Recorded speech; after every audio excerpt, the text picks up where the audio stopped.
Epstein file বুঝছেন, দেখলেন তো পশ্চিমা বিশ্বরা কেমন বুঝছেন, যারা আমাদেরকে মানবাধিকার শিখায় বুঝছেন, যারা আমাদেরকে শিক্ষায় যে নারীদের কিভাবে আটকাতে হবে বুঝছেন, যারা কুমারিত্ব ছোটো ছোটো নারীদেরকে ছিন্ন ভিন্ন করে ফেললো, তারাই আজকে আমাদেরকে শিখায় যে কীভাবে হবে বুঝছেন, কীভাবে নারীদের রক্ষা করতে হবে। আফগানিস্তান, ইরাক, এরা নাকি নারীদের নিয়ে অধিকার নিয়ে কথা বলে বুঝছেন, আজকে তাদের অবস্থা দেখছেন কেমন।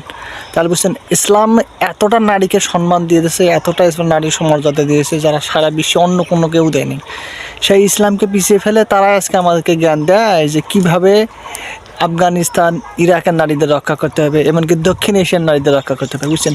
পার্শ্ববর্তী দেশ ভারতেরও প্রধানমন্ত্রী এই অবস্থা আছে বুঝছেন, তারা আজকে আমাদেরকে শেখায় যে বাংলাদেশের সংখ্যালঘু বা ইসলামের সংখ্যালঘু নারীদের কী অবস্থা বুঝছেন, যারা নারীকে ছিন্ন ভিন্ন অবস্থা করে, মানে কী বলো ভাই, এমন কোনো ভাষা নাই যে মানে এমন বাজে কোনো ভাষা ব্যবহারও করাই যাবে না বুঝছেন, এখানে স্ট্রাইকটা আসিতে পেয়ে ঝামেলা আসবে। তাহলে ভাবেন কি কোথায় গেছে তারা বুঝছেন, লক্ষ লক্ষ হাজার হাজার ফাইলে আছে বুঝছেন, এরা প্রায় অনেক ফাইলে দেখছে, কিন্তু আমার গা শিংড়ি ওঠার মতন অবস্থা যে কী তারা আজকে নারী নিয়ে অধিকার নিয়ে কথা বলে।